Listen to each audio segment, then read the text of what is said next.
What happens when the gentle babysitter of the mountains stumbles into a mystery beneath the stars?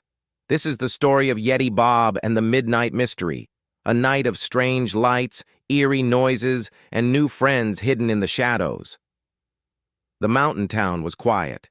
Children had gone to bed, their parents tidying up after a day of laughter and games with Yeti Bob. Crickets sang, owls hooted, the wind whispered, but then the peace broke. First came the lights, bright green sparks darting between the trees, too large for fireflies, too fast for lanterns. Then came the sounds, low hums, rattles, and quick little laughs that didn't belong to humans or animals. Animals stirred nervously, dogs barked. The fox by Bob's cabin pressed close to his leg, fur bristling. The children ran to him. "Bob, there's something in the woods! We're scared." Bob knelt, looking into their wide eyes. He didn't know what the lights were or the voices, but he knew one thing. No one in his mountains should be afraid. "I will find out," he rumbled. "Stay safe. I will go." Bob stepped into the forest. Moonlight cut silver beams across the path, his heavy paws muffled by the moss. At first, all seemed calm. Then, a flash. Bright green, then gone. Another, darting left, then right. Bob tilted his head. Fireflies? No. Too big, too clever. He followed the trail of flickers until they gathered in a small clearing. The fox pressed against his leg, trembling. The lights darted closer, surrounding him, circling, weaving. Bob lifted a paw slowly. "I will not hurt you," he said. The lights froze. Then, as if shy, they drifted back into the trees. Bob followed. The deeper he walked, the stranger the sounds became. A soft scratching, a hum, low and steady like distant thunder. Then, laughter, not human laughter, high-pitched, quick, like bells and whistles tangled together. "Who is there?" Bob called gently. "I am Bob. I mean no harm." The laughter moved, first to his left, then behind him, then right in front, though nothing was there. The fox growled. Bob only smiled. "You are fast," he said, "but I will wait." He sat on a rock, folding his paws, listening. Slowly the laughter faded. Then, from the shadows, figures began to emerge. A glow lit the branches above. Wings hummed, scattering tiny sparks. From the treetop descended a small figure, glowing like a lantern, with delicate arms, shimmering wings, and bright eyes. Bob's mouth curved into a smile. "Hello." The winged creature tilted its head. "Bob," it whispered, testing the sound. Bob chuckled. "Yes, I am Bob. Who are you?" The creature fluttered closer, circling him curiously. It tugged gently at his fur, tapped his nose, then zipped back, laughing softly. Bob held still, patient, as the fox barked nervously. Slowly, the creature perched on his shoulder, glowing like a firefly lantern in the dark. For the first time, Bob thought, this was not a threat. This was someone new. From behind a rock came another sound, a chirp, high and squeaky. Bob turned. A small creature scrambled into the open. Its head was far too large for its tiny body, its silver eyes wide and blinking. It stumbled over its own feet as it ran toward Bob, then tripped face first into the grass. The fox barked in surprise. Bob bent down and gently helped the little thing up. It chirped again, puffing its cheeks like a grumpy child. Then it mimicked Bob's deep rumble.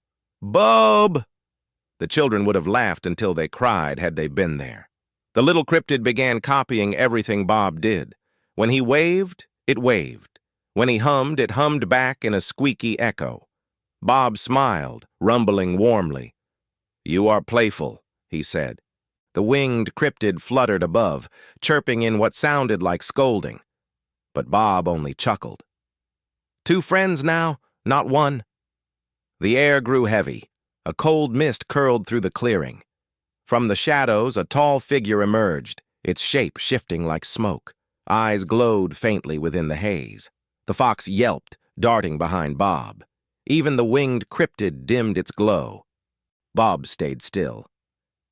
"I see you," he said softly. "I am Bob. I guard these mountains." The misty figure hummed, low and resonant. The ground trembled, branches cracked. It was wary, protective, perhaps even angry. The small cryptid squeaked and darted behind Bob, hiding. The winged one flickered anxiously. Bob did not move. He sat cross-legged, lowering his head. "I will not fight," he said. "I will listen." Minutes passed. The mist swirled, testing him. Then slowly, it calmed. The glow of its eyes softened. At last, the tall figure lowered itself, kneeling in the mist. The hum turned gentle, almost like a lullaby. The fox crept out, sniffed the air, then wagged its tail. Bob smiled. 3 allies now. The mystery was no longer frightening. It was alive, and it was beautiful. The 3 cryptids moved together, speaking in sounds, gestures, and light. Bob listened patiently, piecing together their meaning. They showed him visions. A stone circle deep in the forest, hidden for centuries. It was their meeting place, a safe haven where they gathered when traveling through the mountains. The lights, the noises, the laughter, they had not meant to frighten anyone. They were simply passing through, looking for shelter. Bob nodded. "Then this forest will protect you, as it protects me."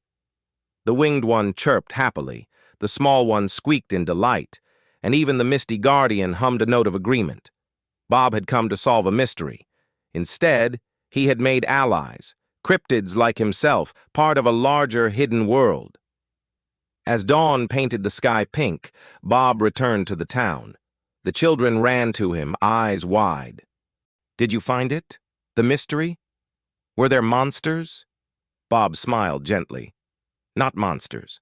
Friends." The children tilted their heads, puzzled, but Bob only patted them softly and said, "The forest is wide. Someday you will see." For now the mystery remained his, but his heart felt lighter. He was not alone. Beyond the trees there were others, different, strange, but kind in their own ways. A bigger world had opened, and so Yeti Bob solved the midnight mystery, not with strength or fear, but with patience, kindness, and trust. The lights in the forest were not threats. They were beacons of a hidden world. And in that world, Bob had found his first allies, cryptids who, like him, only wanted a place to belong. The children still saw him as their gentle babysitter. But now, Bob knew he was something more. A bridge between worlds, and a guardian not only of his town, but of every friend who needed him.